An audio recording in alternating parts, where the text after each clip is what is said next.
Well, it's another Q&A Friday. Did you get stuck? I feel like I'm in a different location, so I'm trying to You get didn't used know to what the. was going on. Welcome, everybody, to another episode of the Couples Academy Show. I'm Danielle. And I'm Hassani. And we are so happy to join you from a foreign location. Obviously, this isn't our usual typical because we actually had the opportunity to spend some time with some family. We haven't been able to do that. We have been socially safe and distant, all up in the same house. Exactly. Eating, enjoying, celebrating family, and it's been a huge blessing because it's just been so long. Yeah. So we decided to get on the road, do a road trip, go to a safe, undisclosed location. Nobody's here but us. That's right. You And can't they get any said they safer than cleaned that. it. They said they cleaned it well. They yeah. said that they have other sanitary precautions that they're taking, and we are believing that in faith. So it's the day after Thanksgiving, guys. How was your feeling? Thanksgiving? How you feel? I should have taken a picture of you yesterday because yesterday Hassani was looking glazed over. He was gone because guess what? You only eat like this once a year, right? So you were like, I'm gonna go in, and then tomorrow we'll behave. But we had some. What did we have? We had some good food. We had some good food. Oh, we had my turkey, goodness. of course. Turkey We was had the good. cranberry sauce. We had the excellent. stuffing. See, now, wait a minute. Is it stuffing or dressing? We want to know because I've been saying stuffing all my life. And then I read something that said, no, it's dressing. I'm like, so maybe I it's thought only dressing if it's cornbread. I never heard people say cornbread stuffing. I hear them say cornbread dressing. I've never heard cornbread dressing. No? I thought dressing you put on your salad and stuffing is what you stuff the turkey with cornbread stuffing. See, I always felt disconnected from my culture because whenever I would get around African Americans, they would be saying stuff that we just didn't say in our house. So I heard that African American folks say traditionally What dressing. kind of culture did you have in your house? Just a hodgepodge. I mean, we were pasta people, Italian food. Like we didn't really I didn't come up eating soul food. I just didn't come up eating that on really. So soul is dressing and non-soul is stuffing? The point, I don't know, but my point is I just saw a survey that said that black folks say dressing. Well, and others, I may have including lost everybody my black else, card 'cause I've never says stuffing. I don't know. But y'all can weigh in. Oh, we got some responses. So Bobby says stuffing if it's in the turkey. Right. Okay. Well, that's what we're talking about. But stovetop stuffing you don't put in a turkey. Right. You don't. What if you're not stuffing the turkey? I Then don't it's know, called folks. dressing. Y'all have to help us figure that out. But guess what? We were eating some either stuffing or dressing by stovetop. Something like that. And that's another thing. That's another fail. We're not supposed to be eating stovetop. We're supposed to be making our stuffing. Something like that. But listen, hopefully you enjoy your Thanksgiving meal. We thought it was comical. We came across some items that people were actually eating and had the nerve to put together. We wanted to show you a couple. So here we have right here. I thought this was interesting. This is a bologna cake with ranch cream cheese icing on top of crackers. Ooh. Now, I don't know about you, but I would have passed right by that particular item on the table. I don't know, but you really can't do that. Like if you're at your in-laws' house, which you were at your in-laws' house, it would be super disrespectful. Well, if Auntie Roshika made the bologna cake and you didn't even taste it, there would be some hurt feelings up in that house. Rude. We got some comments in here. Kiara says, okay, go ahead. Oh, sorry. Could you take that off? Okay. Oh, I debate of stuffing or dressing? I say stuffing. Exactly, stuffing. I say stuffing. That's what it is. It's stuffing. Okay. Can we do a couple more? Go ahead. Okay, so Letitia says stuffing all the way. Okay. All right. Heather says, so this was my first real holiday home alone without any kids. They're all grown and moved out and being by myself. How do you deal with an estranged partner during the holidays? I have spent the last 10 years of the holiday with his family, and now I'm not really welcome there. We're going to get to this question in a second because we're going to keep it light for just a few more minutes. Okay, so let's get that on hold. Yeah, that's another one. We're going to get there. Yeah. But Craig's Thanksgiving dinner, now, that's the whole Thanksgiving dinner in a can. Well, here's the deal. Like some folks, if you didn't have a chance to do it, if you were quarantined, some states shut completely down, right? And nobody was making Thanksgiving dinner. That's the justification for that. Craig's got you covered. No, Craig has got you covered. I didn't talk to Craig and them, and no. So see now we've heard about goat meat, but a goat head. Dude, in Iceland, this is a delicatessen. This is the reason why we canceled the trip to go to Iceland. When we were thinking about going, I don't know when it was, but we were thinking about going, and then I went and looked at the food because for me, a trip anywhere also has to be about the food. This is true. Well, in Iceland, this is a main staple, goat face. And supposedly it's amazing. I actually watched on the Food Network this guy pick all the succulent meat out of the cheek of the goat face, and he said it was amazing. I don't know. Yeah, but I we love some canceled curry that goat trip. now. I don't think we'll mess make it around. to Iceland. Don't That's get it just not gonna twisted. happen. Curry goat is delicious, so I'm assuming the face is great too. Next. Now, this was a gentleman who went all the way in on his plate. That looks like a platter plate. That doesn't look like a regular sized plate. Yes. So he's got the turkey, he's got the stuffing or dressing, depending upon how you grew up. He got two He's got the legs. mashed potatoes. And then is that bean casserole? Can we just talk about what's missing? Where are the candied yams on this plate? Where are the collard greens on this plate? What else is missing on this plate? Cornbread? Where's the cornbread on the plate? Where's the gravy? Where's the gravy on the Yeah, plate? there's a lot missing on this plate. Yeah. Yeah, so, I don't know. and then for dessert, if you ever want to get into a fight with your family over dessert, because a lot of times people do fight over desserts, this is one way to do it. Like if you do something like this is my just God. straight ignorant, Who right? does that? People do this. I saw a show the other day where somebody took a pie and just started scooping it out. And I'm like, this is such TV because somebody would get slapped. My mom and them would slap you down if you go to the pie with a fork and spoon and just start eating. Come on now. So that was Thanksgiving. I hope that your Christmas meal will be better than these Thanksgiving items that And I we hope just you saw. recovered. Like, right after the meal, you feel so terrible. We had to go for a walk. We were like, why did we do this? We did a couple laps. And, in hindsight, because unless you eat like this on a regular, you probably didn't do too much damage. Like, we had one plate of food and we were like, But the recovery time, the next day, do you feel better or do you feel like worse? And if you feel better, are you going to do round 2, 3, and 4? Exactly. That's the question. That's the question. Well, listen, guys, this is Q&A. We wanted to start out with something light. Listen, as soon as we come back from this quick commercial break, we will get right into your questions. Be right back.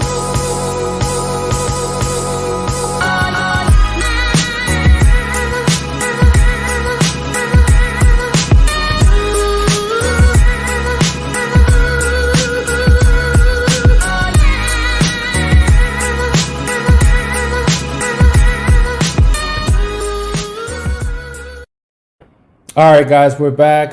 Listen, before we get into the questions, we just want to make you aware once again, we are quickly approaching the last event that we'll be doing for the new year, for this year. And as you know, we've been talking about it. It is the last chance weekend, and you still have a chance to sign up for this. It'll be December 11th through the 13th, 2020. The link is right there in the description of the video. People are actually signing up and getting ready and doing their pre-work in preparation for what we're going to do. So if that is you, if you're in need to take your relationship to the next level, if you're vacillating back and forth, if for you, you're like a decision away from throwing in the towel, calling it quits and giving up, the question is, have you read a book? Have you gone to a seminar? Or have you done anything, a retreat? If you've done none of those things, then you need to do this, because this is your opportunity to change the trajectory of your marriage for the rest of your days. So sign up today, set up a discovery call. Let's get on the phone. Let's talk through it to get you in here so that you can have a 2021 that you will be more than satisfied with. Does that make sense? Yes, sir. All right, let's get into the questions, Hey, Danielle. Takesha said, if you don't want to be shunned by Big Mama, just say dressing. Okay, well, All right. Oh, we'll see. Let's see. Thank you for your patience, Heather. She says, so this is my first real holiday without my grown children being at home, and my partner and I are estranged. I spent the last 10 years going to holidays at his family's house, and now I'm not really welcome there, and it's really hard. So how do I deal? And, that's what we were talking about, I think it was yesterday, right? Where we were sharing how some of the difficulties of just getting together for the holidays in general, right? And in your case, you probably would like to stick with the traditions that you've always had, but because of the shifting now, it is time to create new tradition for yourself. So this is the thing. Everybody has a grieving period and a season where we're going through and we're feeling it. And there's nothing wrong with having that moment in that season of grieving. But then we got to pick ourselves up from our bootstraps and we got to do something different, right? So what I would not want for you, Heather, is for next year you to be sitting at home by yourself because still you're wishing that you could be with your family, which that's a thing of the past. Now it's time to begin new rituals for you.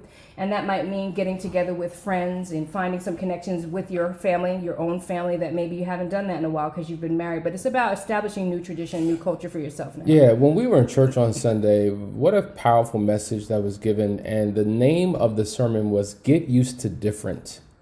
And that's what I would encourage you to do. That's what I would encourage all of us to do, because there were certain traditions and customs that we've had in a season of our life. And then as we enter into new seasons, it requires us doing something new.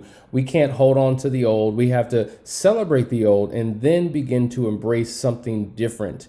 So, there's relationships that are for a reason, a season, or a lifetime. And so it's important to determine the nature of that relationship. And if it's for a season and you're in a new season, you want to create new traditions and new rituals that will serve you in this season of your life. And you know what the good news is, just thinking about this, is that we're all actually going through that together right now with COVID. Many of us could not get with our family members. I have some friends whose parents are in senior citizen facilities, and they usually all get together, and they can't anymore. They have to stay separate in quarantine. I have a friend that actually visits her mom through the window of the nursing home, and that's getting used to different, right? So we're all literally adjusting and getting used to different, and I think it goes across the board for all of us. We're all dealing with it, so you're not dealing with it alone. Absolutely. Gigi says, "Good morning. When someone says dressing, it always refers to cornbread dressing. It's a Southern thing." See, I said that. That's what I was thinking. And cornbread dressing, to be honest, is better than stovetop stuffing. I like it all day long. Okay, let's get some questions, guys. But in the meantime, Danae says, "That's just disrespectful. My son did that to my pie yesterday, and I wanted to grab his collar." Just his collar you wanted to grab? Your son just his collar? Cut a slice of pie out the center of the pie. Now what? You should have grabbed him up and lifted him up on the wall. Grab his collar and then lift him up on the wall and let him know. His feet should have been like 10 inches off the floor. Okay, we got Young God that says, "Me and my wife had our first Thanksgiving at our home and they loved it." There it is. That's Sounds nice. like a new relationship and new traditions and things of that nature. So, listen, guys, we hope that you enjoyed it. Next Thanksgiving, this was the 400th Thanksgiving of this country. Next year will be 401. Make sure you make next year's better than this year. But as you know, this is Friday, so come with your questions. I know we get questions all week long when we're talking about the topics that we're talking about. And Friday is the day that we dedicate everything just to that. So don't be shy. Ask the question. We are here to serve you. What are you going through? Is it something dealing with your relationship, communication, intimacy, finances, in-laws, parenting? What is it? And we will do our best to address it. Some of you are single and alone. Some of you are dating. Some of you are in a committed courtship. Some engaged and some married for several years. And so as we go through different seasons of our life, there are all types of new situations and circumstances we're dealing with. And all it takes is an aha moment, a revelation, a new strategy or technique that'll change everything for you. So ask the question now so that we can get to you. All right, here we go. We have something from Clarence Jackson. "I keep telling my wife, you have to love herself first and forgive herself before she can truly love somebody else." Okay, that's true. We talk about the three relationships that we have. There's the relationship we have with God. That's our vertical relationship. Then there's the relationship we have with ourselves. That's our internal relationship. Third is the relationship we have with others. Those are our horizontal relationships. And oftentimes we put so much of a focus on these horizontal relationships, but haven't developed the foundation, the one with ourselves and the one with God. When those things are intact, you know how to love and you know how to be loved. See, a lot of times people are in bad situations and put up with a whole lot of mess because they don't even love themselves. So if I don't love me, then why would I expect you to? Or how would I know what real love looks like when it's coming in my life? And so you have to have confidence, self-esteem, self-worth, love for self, and as a foundation to have a healthy relationship. You know what? I'm wondering how people dealt with the triggers. We talked about just getting around family in the holidays, and there are folks that you have to avoid. We gave so many tips and techniques on how to avoid all the landmines. That's what we gave you on Wednesday. So I wanted to hear some responses from people. I wanted folks to come back and say, "Look, it worked. When such and such approached me, I did the walk, And I came back, I cooled off. We sat at the kid table to avoid this group. You know, there were so many things that you could do to keep things calm. And we had a very eventless, you know, a Thanksgiving. There were no problems, no arguments, no conflict, no confrontation. It was so good to be together. Maybe many of you had that same holiday. Maybe it was so long since we saw each other. And, you know, what ends up happening is that, you know, we take things for granted when we just get to do things. And, you know, for many of us, we did not get to go and see family because certain states were on quarantine. I know actually today there are more states on lockdown, but we got out of Dodge just in the nick of time, and Georgia isn't really putting serious, you know, restrictions on folks. But we take things for granted. And so this time I think everybody was so happy to be together. Yeah. It was just low drama. And I think because of the fact that we've been so socially isolated, and it's not like for the last 8-9 months, you technically have not been in the presence of another person. But when something, maybe some people, yeah. And that's why people are suffering from depression and the temptation to commit suicide, all types of anxiety, all types of mental and emotional stuff as a result of this pandemic. But beyond not technically being able to be in someone's presence, the idea that you can't, the idea that, you know, the world is saying stay home, and people are nonconformists. People want to do the opposite of what they feel like they're being forced to do. So the idea of escaping and getting away and connecting with family, it has more meaning, it has more purpose. It's not just another gathering. Right. It's a gathering in a season where there's so much going all around us. Right. We want to take advantage of every moment that we have because we don't know what tomorrow may bring. And depending on who you are, you're going to follow certain rules, and other folks are lax in rules. Like, for example, we're here in North Carolina, and I was told that since we're gathering, and we're not living in the same household, we all have to wear masks. That was a mandate given by North Carolina. So so that means that we actually had to wear masks in the house with our family. Some folks are conformists. Some folks are nonconformists, right? Some folks were not allowing people in the house. Some people are saying you need to be quarantined 14 days before. Before we left town, there was, right at the exit to get on the highway, there was a COVID testing station. I've never seen so many cars at the rapid test station ever before in my life with all these foreign plates. So I'm like, oh, okay. They're coming into town. They're getting their rapid test to make sure that they don't have COVID before they see their family. So there's just so much that we're doing that I think should at least make us more grateful, you know, and keep the drama low. We're so used to being able to come and go freely without worry, not worrying about masks and gloves and hand sanitizer, that now we just want to enjoy each other. Absolutely. You know?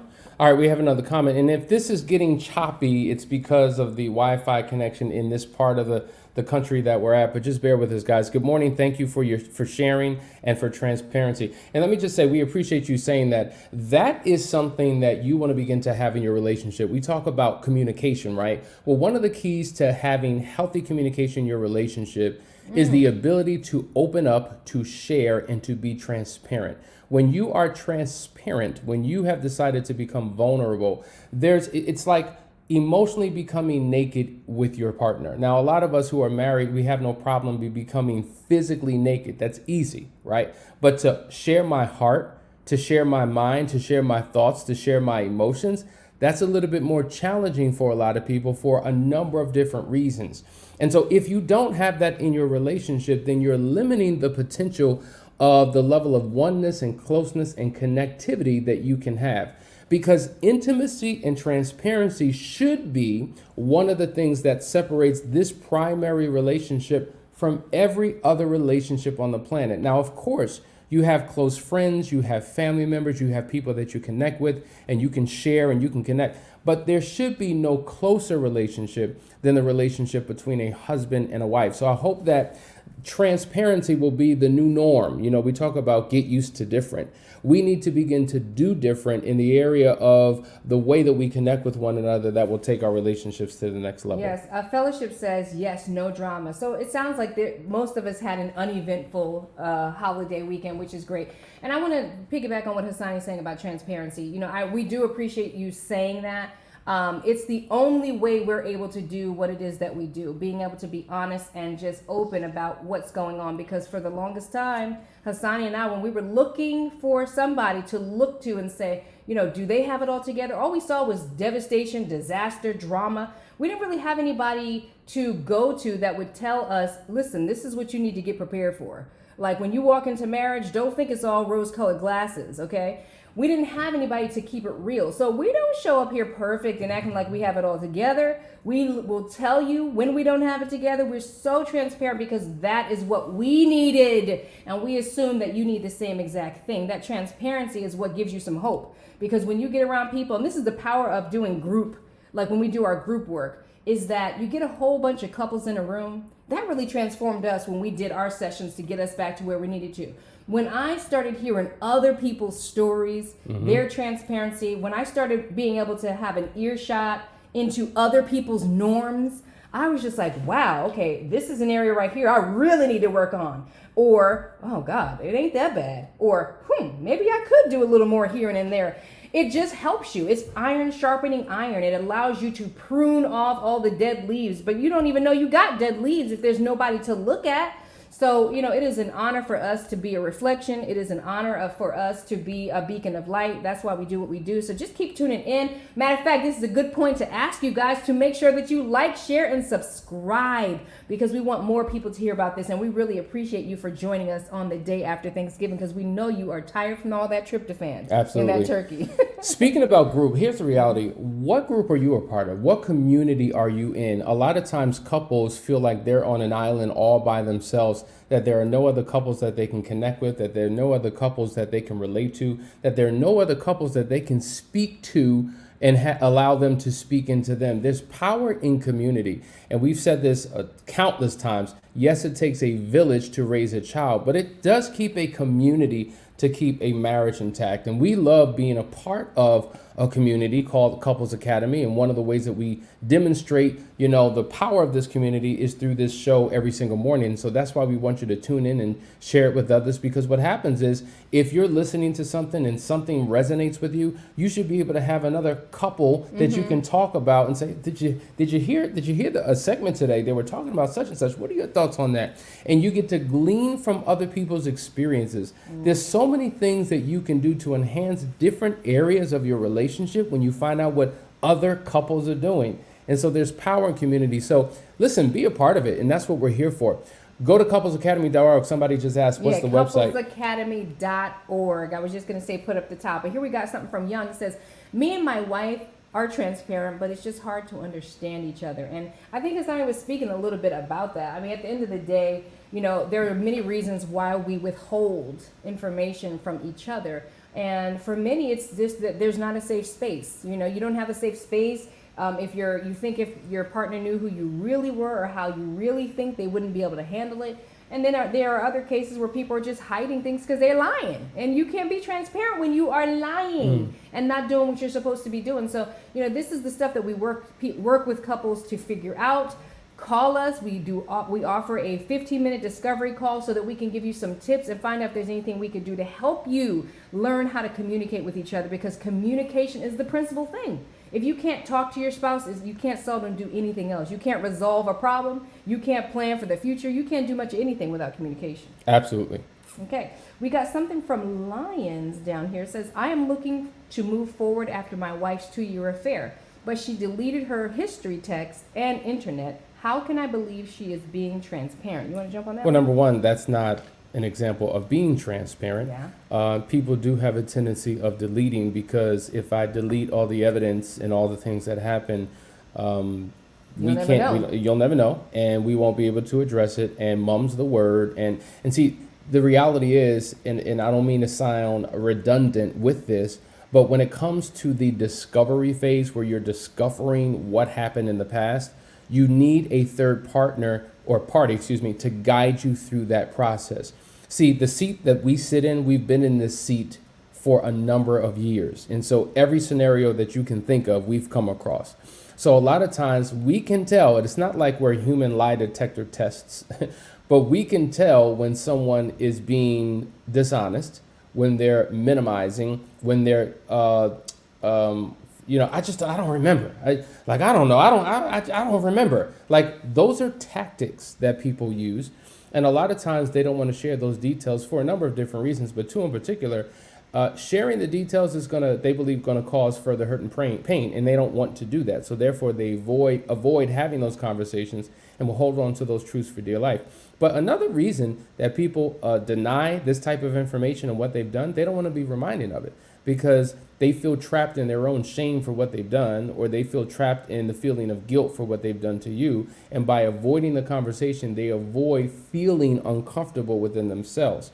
And it's almost like they want to cleanse or bleach their history and move forward as if it never happened, or we don't need to address it. But it is a part of the healing process.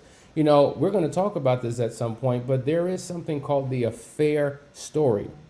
And if you are the betrayed spouse, in order for you to heal and move forward, it is important for you to understand your partner's affair story, because you can learn from that affair. What went wrong in our marriage story that led to the affair story? Yeah. So you have the affair story, you have your marriage story, and then you have your own individual life story. So there's so many things happening all at the same time.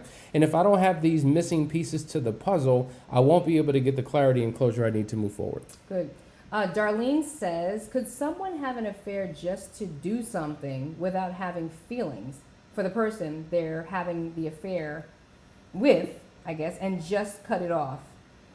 My response to that is yes, and add that to the 100,000 other reasons why people have affairs, right? I mean, yeah, you can rationalize, I'm just going to have an affair with this person because I have no feelings for this person, and I'm just going to get off what I need to get off and then cut the person off.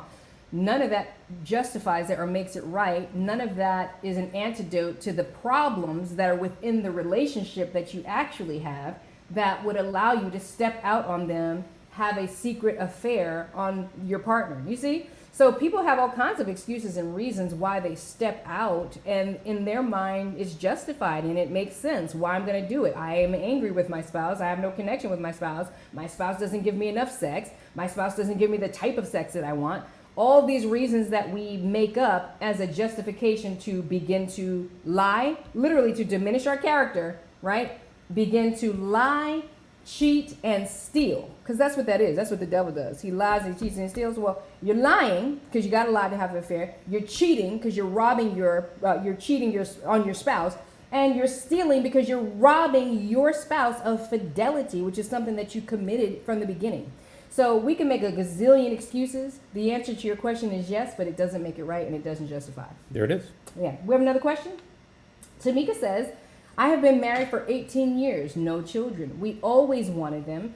He had an affair and there is a child now. He doesn't know how to make it work with us and still be involved. Many false starts. That's an interesting question. And you know what? We just covered, I think we did a 2-part series on when an affair leads to pregnancy. So I would encourage you to go back and listen to that. But you know what? There are going to be 1,001 false starts because who would know what to do? Did you read a book on what to do? There's nothing out there. Have you been through this before and have experience? Probably not. This is the first time you're experiencing this. And that's why you have to connect with, I don't know why people struggle to get help. I don't know why people say, oh, we can figure it out on our own. The whole DIY, do-it-yourself approach, it does not always work. Sometimes you need to rely on somebody else's wisdom and guidance and expertise to take you through that. Mm-hmm. And we've dealt with several couples who have had that same situation. So if he doesn't know how to make it work and you don't know how to make it work, come to Couples Academy so that we can show you how to make that work. Okay, we got another comment from Cassandra. She says, we had a blow up yesterday that got unhealthy quick. I was asking for transparency. When I asked why his exes were still on his Facebook, he said it was before me and doesn't matter. He then went to my ended affair. Okay, we can deal with the first part of it. At the end of the day, this is a problem. The fact that he is still holding on to the relationship with the exes. Here's the deal. You know, there are certain scenarios where exes have to be in the picture, especially when there are children involved. Mm-hmm. That's just something that you can't avoid. In that case, we try to help couples figure out how to do this in a way that is open and involves the primary partner, right? But what doesn't work for one does not work for the other. And that's where we have to stand on all things. And so if it's not working for you, that he's still connected to his exes on Facebook, then it can't work for him. There can't be any justification or reasoning for it unless he's bound by children. And then we need to figure out a way to include you in all communication. It's just crazy. Like, real talk, to your point, I think the only reason why you would stay connected to an ex is if you have children. Other than that, what are you connecting for? Like, I don't get it. And if you as the partner is not friends with your partner's opposite sex friends, then they need to go. Period, point blank, in the discussion. Unfortunately, so many people have this attitude. Well, listen, I got my life, you got yours. I got my friends, you got yours. How you going to tell me who I can have in my life and what I can't? I didn't sign up for this. This feels like a prison. Well, guess what, dude or female, whoever you are, when you got married, it came with a new norm. It came with a culture, okay, a new culture than the one you had before. There are certain things that you have agreed that you're no longer going to do, and you're going to embrace new things. And when it comes to the whole opposite sex friends piece, that is such a huge piece, because 9 times out of 10, overwhelmingly, if there's an affair happens with someone you know, not the stranger on the street. Mm-hmm. It's not like you're walking down the street, oh, you attractive, let's go, and you have sex. If you're paying for it, it's prostitution. If you go away to, say, a vacation and it's a one-night stand, that's rare. Overwhelmingly, it's with people that you're connected with ongoing. And so that's why you have to be real careful about these relationships. Yeah. I had a comment, but it escaped me. So let's go to the next question. Do we have any other questions? Well, we got a lot of amens we got an amen corner. Yeah, exactly. Get some help, okay? And Rayo says they do because of shame and embarrassment. I guess that's not why they don't want to talk about the past. Yeah, a lot of shame and embarrassment. And here's the point that I was going to make about the internet, people staying connected online. I can't tell you how many people have said to me that they have cut off their Instagram and their Facebook because it is addictive, right? And that it is literally leeching and sucking all of their time away. I've heard it said with Marco Polo too. You get on Marco Polo, you get on Facebook, you get to scrolling, you got other things to do, you have other priorities, but next thing you know, you've been sitting on there scrolling and talking and catching up with conversations for hours. Here's the deal. When it comes to blocking, people don't like the word block. When it comes to cutting off everyone that has a tie to your indiscretions, that means that you no longer see what's going on in their feed. And you don't want to see that because it is insatiable. It's like an addiction. So even though I have parted ways and I'm trying to reconcile with my spouse, you still get to have an eye shot and be a fly on the wall into your ex-affair partner's life and them yours. And that's not okay, because see what happens is that's when little instant messages are happening and how you doing, and they're sharing pictures with you and having side conversations. When it comes to cutting off the ex-affair partners, you need to have a clean break. That means blocking them so that they can't see what you got going on and you can't see what they have going on. Absolutely. Period. Here's another question. I'm having a very hard time trying to reconnect with my spouse sexually due to infidelity. I'm not sure what to do. Here's the reality. When we counsel couples, a lot of times both partners have a desire for it, but there's something that keeps them from. It's just like, I don't know, I'm not comfortable. I don't want her to think that I'm forcing, and I don't know if she's ready, and all these type of things happen. I would say the key to your reconnection, to be quite honest, is intimate conversation. See, when we talk about intimacy, most people think sex, but really what undergirds the sexual connection is the ability to have an emotional connection where you're sharing and you're talking about your vulnerabilities and your fears and your failures and your hopes and your dreams, and you're connecting that way. When you feel comfortable in that space, so the emotional nakedness has to be, to me, much more of a priority than the sexual nakedness, because the sex is an extension of the emotional connection. Yeah, I think it's about rewinding the tape. You think about in the beginning how that it was all about that intimate conversation and getting to know a person and the discovery and all of that. And so now it's time to rediscover. One of the things that we like to invite couples to do is the sex fast, because just like when it comes to the discovery of an affair, we say don't do anything. That's the first thing you do. Do nothing. Don't make any decisions until you go through this process. Well, it's the same thing with this intimacy piece. For now, take sex completely off the table. That is a huge relief. No sex at all. It's not even on the table. Now we're focusing on intimacy. So that is conversation and touch. Intimate touch. When you were first dating, if you held hands, you felt the sensation and the tingle. Well, you actually need to, re-erect those feelings, those emotions. You need to get to the point where that is tantalizing so that the natural progression takes place. It's the reason why we like to keep young folks away. It's the reason why we like go and chaperone them when they're dating, because all they got to do is bump each other and everything is tingling. That's it. Well, you need to revive that tingle, because right now everything is in your head about what was and what did they do and what, it's too much overthinking. So like Asani said, go back to the way it was, start with intimacy and take sex off the table. Absolutely. Another comment came in. What if bout party have infidelity? You need to retype that. I don't understand what that means. Yeah, not sure. But there was another comment. I know we're experiencing some lag with this Wi-Fi, so just stay with this, guys. Can you help couples? I'm sorry, it's like slow. Can you help couples even if we are separated? Absolutely. A lot of times people come to us in a separated state, and we help transition them from separation to a controlled separation, then from a controlled separation back into the same household where they begin to restore their marriage. So guys, listen, I hope that this was helpful today. I hope that you got something out of it. There's a whole lot here. There's a whole lot here that you can begin to chew on over the weekend, to have great conversation with your partner, right along with that turkey, because there's going to be leftovers, right? Yeah. So listen, this is Friday. This is the weekend. We hope that you do something, if not outside the house, inside the house with your partner.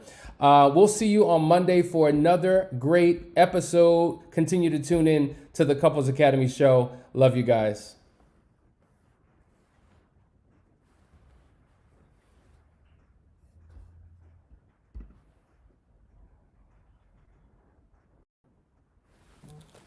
That was painful. We need to get that modem. Huh? Definitely need to get that.